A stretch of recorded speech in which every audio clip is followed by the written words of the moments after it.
കാണുന്നവരെ സുഹൃത്തുക്കളെ എൻ്റെ ഈ വീഡിയോയിലേക്കും ഒപ്പം തന്നെ ഈ നവരാത്രി സ്പെഷ്യൽ ലൈഫ് സ്റ്റൈൽ എക്സിബിഷനിലേക്കും അപ്പം നമ്മൾ വന്നിട്ടുള്ളത് രാത്രിയിലാണ് കാണാനായിട്ട്.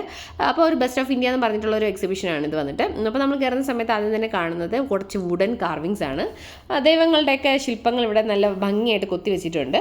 അതുപോലെ തന്നെ നമ്മൾ അമ്പലങ്ങളിലൊക്കെ കാണുന്ന പോലെയുള്ള മോഡൽസും ഫ്രെയിമുകളും ഒക്കെ നല്ല രീതിയിൽ ഉണ്ടാക്കി വെച്ചിട്ടുണ്ടായിരുന്നു. ഗണപതിയുടെയും കൃഷ്ണൻ്റെയും പലതരം ദേവിമാരുടെയൊക്കെ നല്ല നമ്മൾ കുറച്ച് കാണാത്ത ടൈപ്പ് കുറച്ച് കാർവിങ്സ് ഒക്കെ ഇവിടെ ഉണ്ടായിരുന്നു.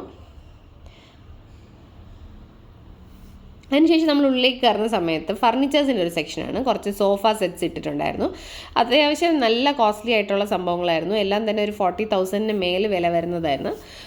വാങ്ങാനൊന്നും വലിയ ആൾക്കാരെയൊന്നും കണ്ടിട്ടില്ല. എനിക്ക് തോന്നുന്നു കോസ്റ്റ് കുറച്ച് ഹൈ ആയത് കാരണമായിരിക്കും വലിയ സെയിലുണ്ടെന്ന് തോന്നുന്നില്ല കണ്ടിട്ട്. അപ്പോൾ നവരാത്രി സെലിബ്രേഷൻസ് ഒക്കെ ഇവിടെ സ്റ്റാർട്ട് ആവാൻ നമുക്കിനി 2 ദിവസമേ ഉള്ളൂ. October 3 first day of Navratri. അപ്പോൾ നമ്മൾ ഇവിടെ സ്കൂളിൽ എക്സാംസ് ഒക്കെ കഴിഞ്ഞിട്ട് വെക്കേഷൻ വരുന്ന സമയമാണ്. നമ്മുടെ നാട്ടിൽ ഓണം അവധി വരുന്നത് പോലെയാണ് ഇവിടെയും. ദസറ ടൈമിലാണ് ഇവിടെ വെക്കേഷൻ വരുന്നത്. അപ്പോൾ സെമസ്റ്റർ എക്സാം ഒക്കെ കഴിഞ്ഞ് സ്കൂളൊക്കെ പൂട്ടാറായി, പിള്ളേരൊക്കെ ഫ്രീ ആകുന്ന ഒരു ടൈമാണ്. അപ്പോൾ മൈസൂരിലാണ് പ്രധാനമായിട്ട് ഇവിടുത്തെ ദസറ ആഘോഷം നടക്കുന്നത്. ജംബോ സവാരി പോലെയുള്ള കാര്യങ്ങളൊക്കെ ഒത്തിരി നാൾ മുന്നേ തന്നെ അതിൻ്റെ പ്രാക്ടീസും കാര്യങ്ങളും ആനകളെയൊക്കെ വെച്ചിട്ടുള്ള സവാരിയൊക്കെ തുടങ്ങിയിട്ടുണ്ടായിരുന്നു. അപ്പോൾ ലൈറ്റിങ്ങും കാര്യങ്ങളൊക്കെ 10-20 കിലോമീറ്ററോളം മൈസൂരു നഗരത്തിൽ ഒരു അലങ്കാരങ്ങളും കാര്യങ്ങളൊക്കെ ഉണ്ടാവും. അപ്പോൾ നമുക്ക് അത് കാണാൻ പോകണം എന്നൊരു ആഗ്രഹമുണ്ട്. അപ്പോൾ അറിയില്ല നടക്കുമെന്നുള്ളത്. അപ്പോൾ ഇത് വന്നിട്ട് ഒരു ടോയ്സിൻ്റെ സെക്ഷനാണ്. കുറേ കീ ചെയിൻസ് ഉണ്ടായിരുന്നു. ഈ ടോയ്സ് എല്ലാം തന്നെ വുഡൻ ടോയ്സ് ആണ്, എക്കോ ഫ്രണ്ട്ലി ആണ്. സൈലോഫോൺ അതുപോലെയുള്ള കാര്യങ്ങൾ, നമ്മൾ കണ്ടിട്ടില്ലാത്ത ഒരുപാട് ടൈപ്പ് കളിപ്പാട്ടങ്ങൾ ഇവിടെ ഉണ്ടായിരുന്നു.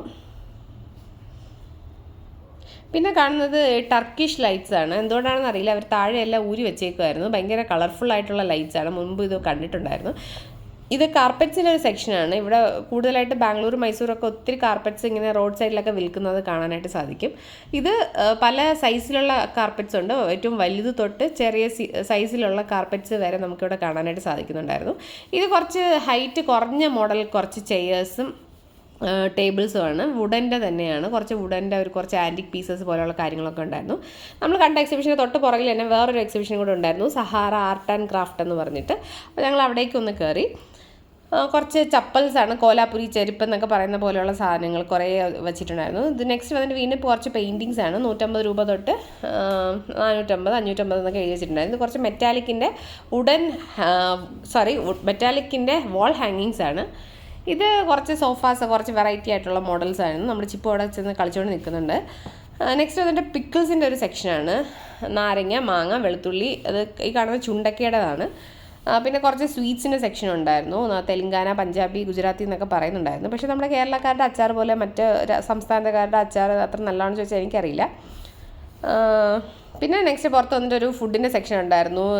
ലഡു, കച്ചോരി, ഗുലാബ് ജാം ഒക്കെ ഉണ്ടായിരുന്നു. പിന്നെ അവസാനം ഞങ്ങൾ വിശന്നത് കാരണം അവിടെ നിന്ന് 2 പ്ലേറ്റ് ആലു പറാട്ട ഒക്കെ വാങ്ങി കഴിച്ചതിന് ശേഷം നേരെ വീട്ടിലേക്ക് വിട്ടു. ഗൈസ്, അപ്പോൾ stay tune for more videos. Thanks for watching. By.